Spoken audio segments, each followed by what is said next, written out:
नमस्कार दोस्तों, एक नए वीडियो में आपका फिर से स्वागत है। कोलकाता मामले में जो हुआ उसका असली दोषी कौन था, संजय रॉय थे या कोई और, यह आज के वीडियो में सामने आ गया। सीबीआई ने अभी कुछ संदिग्धों को गिरफ्तार किया है। संदिग्ध क्या है और उन्होंने क्या कहा है? मुद्दा यह है कि इन 4 लोगों ने अपने काम के बारे में ऐसी बातें कही हैं जो अब ब्रेकिंग न्यूज है। पूरे मामले की पुष्टि सीबीआई ने कर दी है। कोलकाता रेप केस में अपराधियों ने सेमिनार हॉल में महिला ट्रेनिंग डॉक्टर के साथ 4 घंटे बिताए। उस रात क्या हुआ था? अब घटना के 10 दिन बाद सब कुछ साफ हो गया है। दरिंदगी की पूरी कहानी अब साफ हो गई है।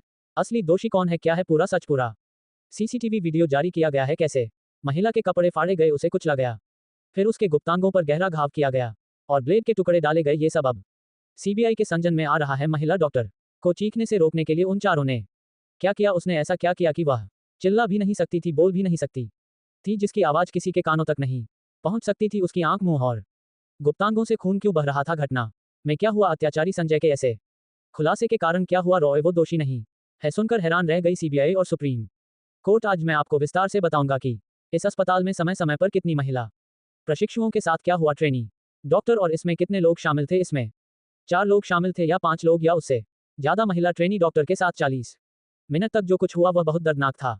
लेकिन आगे बढ़ने से पहले आप लोग वीडियो जरूर देखें और लाइक भी करें, चैनल को सब्सक्राइब करें। दोस्तों, यह आपका अपना छोटा सा चैनल है, आपको सब्सक्राइब करना है। दोस्तों, वीडियो पसंद है, चैनल को सब्सक्राइब करने में आपको 1 सेकंड लगता है, लेकिन इससे हमें बहुत मदद मिलती है।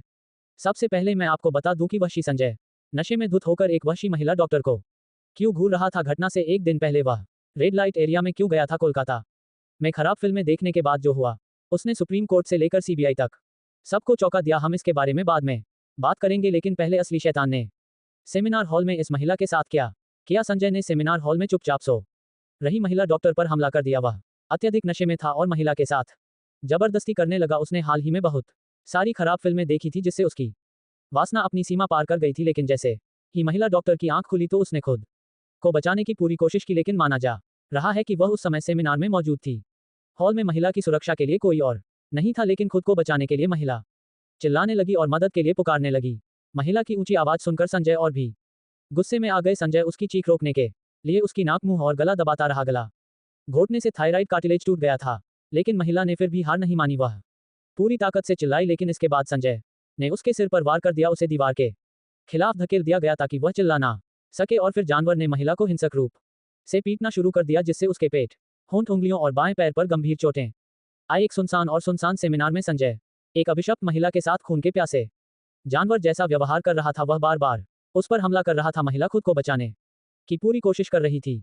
वह अपनी इज्जत बचाने के लिए आखिरी सांस तक लड़ रही थी और संजय उस पर खूंखार बाघ की तरह हमला कर रहा था। संजय ने महिला को पूरी तरह से वश में करने के लिए उसके चेहरे पर जोरदार मुक्का मारा। उसने इतनी ताकत से हमला किया कि चश्मे के टुकड़े उसकी आंखों में जा लगे। दोनों आंखों, मुंह और गुप्तांगों से खून बह रहा था। संजय ने महिला के चेहरे, शरीर और कई हिस्सों पर नाखूनों से गंभीर चोट वोट पहुंचाई थी। इससे पता चलता है कि पीड़ित को अपनी सुरक्षा के लिए काफी प्रयास करना पड़ा। इसीलिए ममता बनर्जी ने मोदी को पत्र लिखकर मांग की है कि ऐसे अपराधियों को 15 दिनों के भीतर फांसी दी जाए ताकि उनका मनोबल टूटे और देश को दोबारा ऐसे जघन्य अपराध ना देखने पड़े।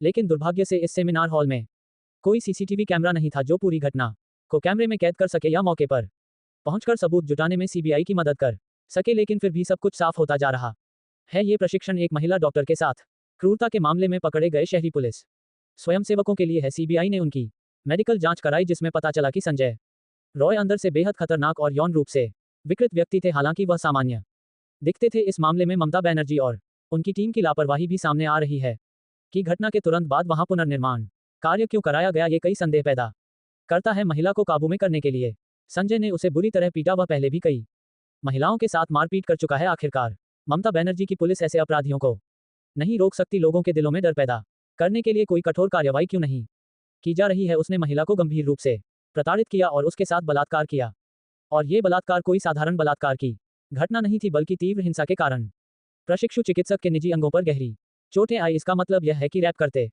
वक्त संजय इंसान नहीं बल्कि जानवर बन गए। ये साफ हो गया है कि दिल्ली में निर्भया कांड के बावजूद ममता बनर्जी की पुलिस सतर्क नहीं थी और अपराधी शहर में कहर बर पाने की योजना बना रहे थे। सेमिनार हॉल सीबीआई के लिए सबसे बड़े रहस्य का स्थान बन गया है। सबूत जुटाने के लिए सीबीआई की अलग अलग टीमें 10 से ज्यादा बार इस सेमिनार हॉल का दौरा कर चुकी हैं। सेमिनार हॉल में घटना होने के बावजूद शव परीक्षण वहीं किया गया, जिससे आशंका है कि कई महत्वपूर्ण सबूत खो गए हैं। सीबीआई टीम की जांच बार बार सेमिनार हॉल में अटकती रहती है। सीबीआई के पास अपराध स्थल पर उसकी मौजूदगी के पुख्ता सबूत हैं, लेकिन वे अभी भी डीएनए परीक्षण के नतीजों का इंतजार कर रहे हैं। लेकिन अब उन्हें पता चला है कि संजय ने बलात्कार से पहले कैसे तैयारी की थी। आरोपी संजय रॉय पर और शिकंजा कसता जा रहा है। मुझे पूरी उम्मीद है कि उसे मौत की सजा मिलेगी। सीसीटीवी फुटेज, उसके इकबालिया बयान और फॉरेंसिक साक्ष्य से पता चलता है कि अपराध से एक दिन पहले वह 31 वर्षीय महिला डॉक्टर पीड़िता के करीब था। कोलकाता पुलिस की पूछताछ में आरोपी संजय रॉय ने कबूल किया कि उसने पीड़िता को वारदात से एक दिन पहले 8 अगस्त को चेस्ट मेडिसिन वार्ड में देखा था, यानी उसने एक दिन पहले ही महिला का पीछा किया था। वार्ड के सीसीटीवी फुटेज से भी पुष्टि होती है कि राय की अस्पताल तक आसान पहुंच थी। घटना से एक दिन पहले 8 अगस्त को सुबह करीब 11 बजे राय वार्ड में थे। उस समय महिला और 4 अन्य जूनियर डॉक्टर वार्ड में मौजूद थे। सूत्रों ने बताया कि रॉय को सीसीटीवी फुटेज में डॉक्टर को घूरते हुए देखा जा सकता है, लेकिन अब पता चला है कि वह घटना से ठीक पहले कोलकाता के रेड लाइट एरिया सोनागाछी क्यों गया था। 8 अगस्त की आधी रात के बाद संजय रॉय अपने एक अन्य दोस्त के साथ सोनागाछी गए। संजय रॉय का साथी कोठे के घर में घुस गया, जबकि संजय बाहर ही खड़ा रहा। सोनागाछी के बाद दोनों रात करीब 2 बजे दक्षिण कोलकाता के एक अन्य रेड लाइट एरिया चला गए और यहां भी इसी तरह की घटना हुई। आरोपी संजय ने नशे की हालत में वहां से गुजर रही एक महिला से भी छेड़छाड़ की। उसने एक महिला को भी फोन किया और उसकी नग्न तस्वीरें मांगी। संजय रॉय का साथी किराए की व्यावसायिक बाइक से घर जाता है, लेकिन संजय अपराध करने के लिए अस्पताल पहुंच जाता है।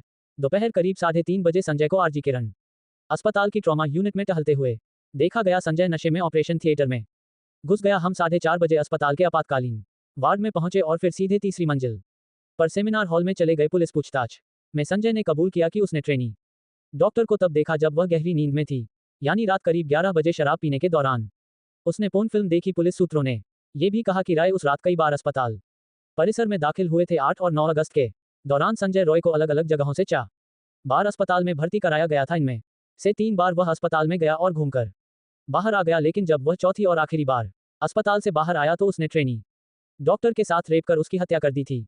जैसा कि हमने आपको बताया था कि घटना वाली रात संजय राय घटना से ठीक पहले अस्पताल के पास रेड लाइट एरिया में गया था और वहां से लौटते वक्त उसने एक लड़की से छेड़छाड़ की थी। रेप और मर्डर बाद भी उसने एक महिला को बुलाया और उसके साथ पागलों जैसा सलूक किया। इससे पता चलता है कि उसकी वासना सामान्य नहीं थी। ऐसे लोगों के साथ क्या किया जाना चाहिए, अब अपनी राय हमें नीचे कमेंट्स में बताएं। दोस्तों, यह वीडियो यहीं समाप्त होता है। अगर कोई खबर होगी तो हम आपको जरूर बताएंगे, इसलिए इस चैनल को सब्सक्राइब करें।